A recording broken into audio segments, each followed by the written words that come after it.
مساء السعادة والخيرات. بصوا بقى، وانا في العيد وقاعدة كده ما بتكلمش في اي شغل خالص، وتعودت ان انا اعرف افصل ما بين اجازة وما بين البلاوي اللي مستنيانا بعد العيد. عندنا ضرب نار بعد العيد، انما يعني في الروقان كده ومع الكحكة محدش يكلمني في حاجات مهمة.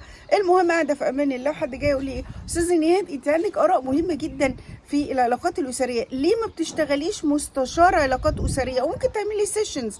على فكرة المحاماة بتكسب اكتر، يعني لو هتدفعوا كويس في الاستشارات الاسرية ممكن اعمل كارير شيفت.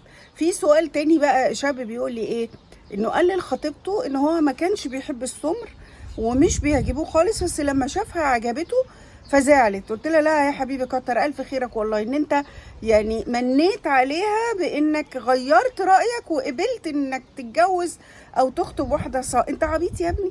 يعني ما طبيعي الناس بتبقى عبيطه وهي صغيره، لما تكبر تعقل فرأيها بيتغير وبينضج، فيعرف انه السمر حلوين وبيحبهم وكل حاجه. انما تروح تقول لها افكارك ايام ما كنت عبيط ومش عايزها تزعل، يعني حاجه غريبه جدا.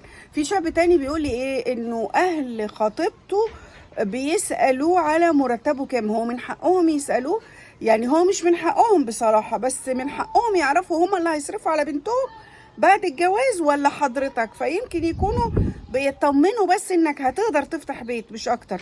وبعدين كان المفروض ده قبل الخطوبة، يعني طب يعرفوا مستواك، دخلك، خطتك في المستقبل.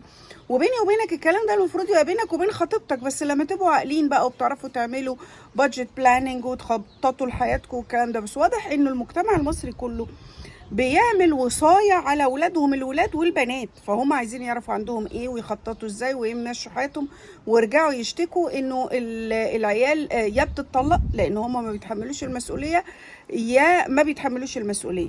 ففي كل الاحوال هي عكة يعني. بس خلاصة القول خدها بحسن نية كده، انهم عايزين يعرفوا ان مش هم اللي هيكملوا صرف عليك وعلى بنتهم بعد الجواز. في حد تاني بقى ده جاب لي فقعة مرارة، يعني جاب من الاخر. ايه بقى، اخته راحت مع خطيبته ومامتها عند دكتور النساء. كانت خطيبته تعبانه وعندها مش عارفه حرقان بول وبتاع، المفروض ده بتاع مسالك بوليه مش نساء، بس يعني ما علينا.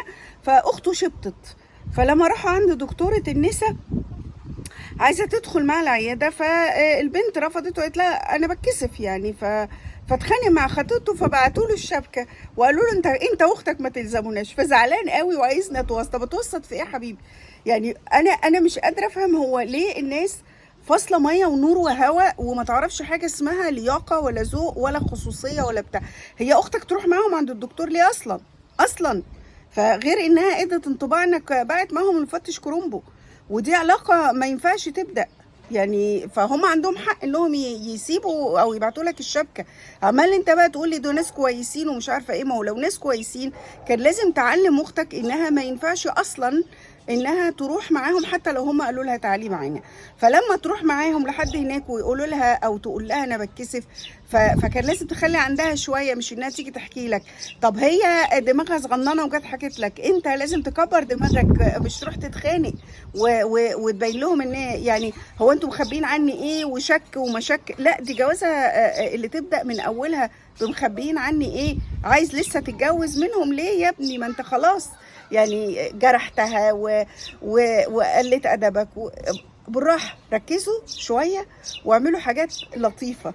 عموما يعني لو احنا قاعدين على البحر بقى، انتوا عارفين جلسات النم اللذيذه دي. فبس انا ما بعرفش امسك لساني.